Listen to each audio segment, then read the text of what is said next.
Malacanang bukas sa investigasyon sa reklamo laban kay DOH Secretary Brix Pujalte. Kauukulang laki reklamo agad. Inireklamo na sa Presidential Action Center sa Malacanang. Ang bilis-bilis naman ang mga pangyayari. Kasing bilis ng request niyang bagong Toyota Alphard. Ayan. Siya ba yun? Ang bilis-bilis naman yung manghingi agad, request agad, wala pang napapatunayan. Ayan, mukhang di nanalo sa casino eh. Okay. RS14, let Narciso please come in. Lakay Misea, bukas nga ang Malacanang na maimbestigahan ang reklamo ng isang grupo tungkol sa pagsusugal ni Health Secretary Jose Brix Pujalte. Ayon kay Palace Press Officer Claire Castro, nararapat lamang na malaman ang katotohanan kung may ganitong issue sa kalihim. Dumistansya naman ang palasyo sa panawagang suspendihin si Pujalte habang isinasagawa ang investigasyon.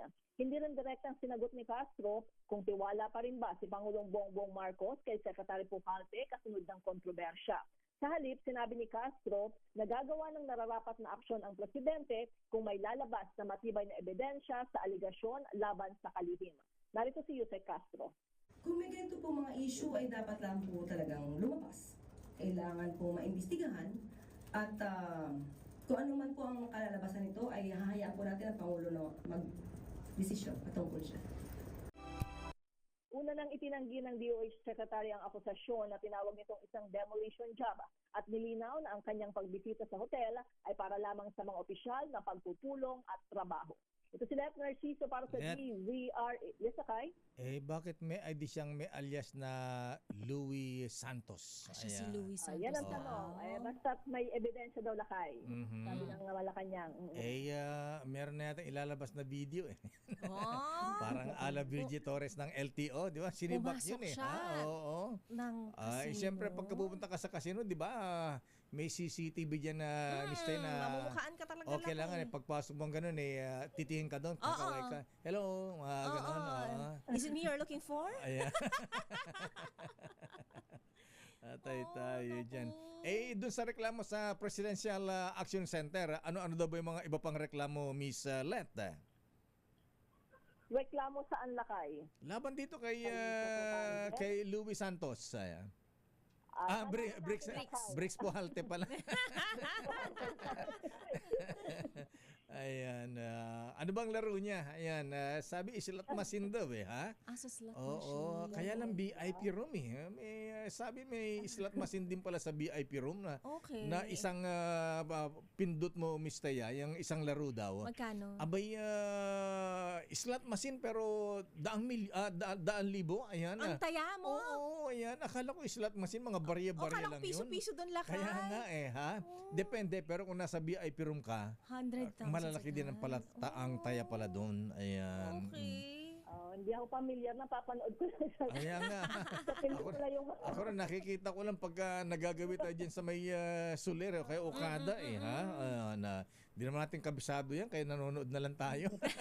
Nakikisilip-silip. Nakikiosyoso lang. Nakikimerienda, Lakay. Pero di ba nadismaya ang Presidente Misret at kabago-bago pa lang niya, ilang days pa lang may isang buwan na ba, Lakay? Wala pa. Wala pa, di ba? 2 weeks pa lang yata. Tapos ang dami na agad hinihingi. Ayan. Ano ba nangyayari sa...